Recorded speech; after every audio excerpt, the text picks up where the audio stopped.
Okay, this is part two. So, for those of you that didn't see part one, I am Divine Celia. Welcome in. So, we are talking about why biblical rules exist and why we follow them. Okay, I want you to take yourself back. El is one God that existed in the Middle Eastern region, you know where. But see, you had Sumerian gods, you had Babylonian gods, you had other gods that existed. And you know this because Abraham was in the Mesopotamian Babylonian area, and that was his original God before he moved to Canaan, and El became his God. Okay, just because, and I'm so sorry, love, but energy is neither created nor destroyed.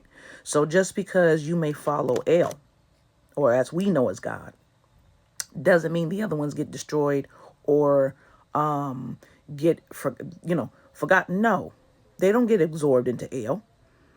No, their energy still exists.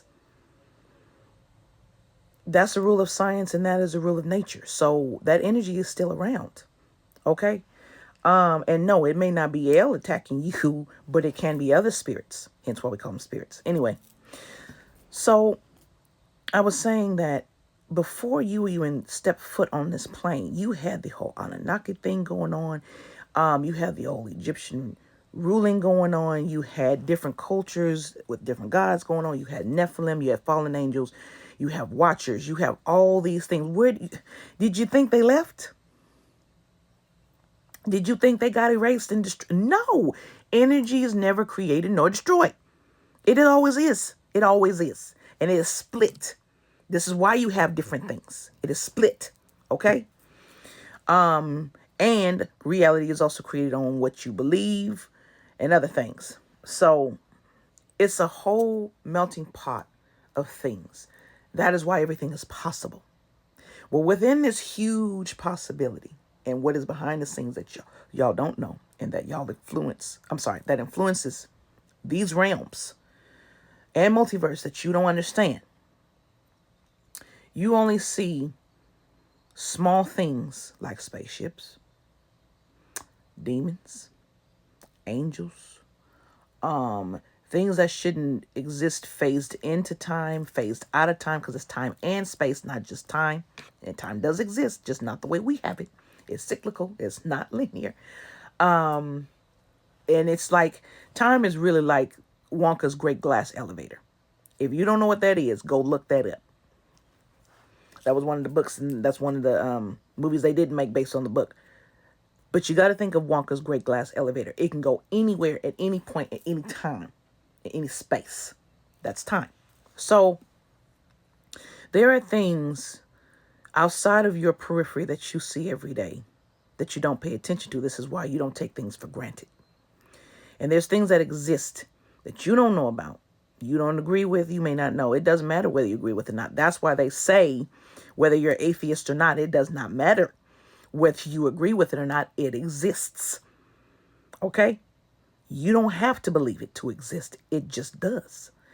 And it can. So at any time, anything can show up. But there's a lot that were kept from the human mind because you were programmed and moved in a particular direction and you were given rules to make your life easier. Well, I want to break that apart a little bit because, and I know this is a short amount of time and I'll make a part 3 if I need to, but I want you to understand that, and I was talking about whether you choose light or dark. It doesn't matter. It requires a sacrifice, right? You choose certain things going in your life because these are lessons you have to learn from before and now your new contract to be here. And based on those lessons, you will see how both sides operate. You will see what is required. So I'm dealing right now with the light side, and you will see there are rules to that light side. That is the side in which they operate. You follow those rules or you don't. You commit to those rules or you don't, but you agree to sacrifice certain things. But as you live, you will see why you sacrifice certain things. You will start to see why. Even me in the middle path, there are certain things I'm like, yeah, I just need to follow the light for this. Because Above me, too much. I'm just going to follow the light for this one. Take the word for it. There's other things. No, I need to experience this so I can see. I will know. It'll seep into my soul. Don't do this again. So I'm going to experience that. You can sit up and have that conversation with the universe and the divine about your contract. You can sit up. Now, it may decide, no, you still going to do this way, and this is how I want you to do it. And you be like, for real? Okay. Right? But people choose the darker path because it's easier. So they think. I've been watching some AI clips that they've been doing of Darth Vader. I would implore you to go look at these things, especially the ones dealing with him going to see Padme's grave or mausoleum or whatever. And they've had AI generated, but it's so beautiful and it's so poignant of why you don't continue to walk the dark path. If people understood, if they just deal with their demons, it is way easier to deal with that and go back to the light than to stay in the dark. The darkness that you continue to walk, and I'm not talking about Satan and stuff. No, I'm talking about the darkness within you. But what do people do? Sell their soul for a price to make it easier for them. So they think. So they think. So you get the money, you get the cars, but you can't trust nobody. You can't leave your family with nobody. Most likely to be turned on. You will lose your stuff if you gained it fakely on someone else. And you still have your inner issues of abuse and trauma and being hated, but you are never free. That's the thing. When you're walking over there, you're never free. You got more leeway on the light side than you do on the dark. You're never free. On the light side, you are forgiven. You ask for it. On the dark, no.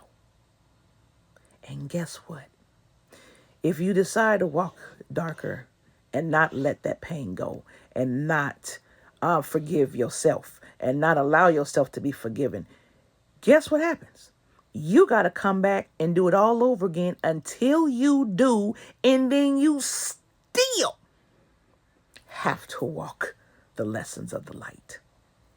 That's what people don't understand. So then I was sitting up there yesterday and I said, I might as well just go to the light then. Because what's the point? If I'm walking in the dark and I got to do all that work to return back to myself in the middle and then still got to walk over here, that is 2 jumps as opposed to me going to 1. So you know what? Let me walk my punishments. Let me walk my trauma and fix that. Let me fix my inner child. Let me fix that. Because to go back 2 steps will feel impossible. And that's why people don't do it. And that's why people stay hurting folks. And that's why people stay abusing. And that's why people stay in that petty and stuff, because they're not strong enough to fix it, because that pain is too damn deep. But what they don't understand is by holding on to that on this side, the wound gets deeper and you still have to fix it. That is why my father continues to let this shit continue on, because it knows at some point it can be 30,000 years before you do it. But at some point, you're going to say enough, because my father is going to make sure you say enough. This has been enough pain for me. Forget it. He's going to make sure. You dig? So you might as well walk over there with those rules and deal with that. Because that's easier than over here. Okay, I guess I got a part 3 now. Okay, y'all. I will see you in the next one.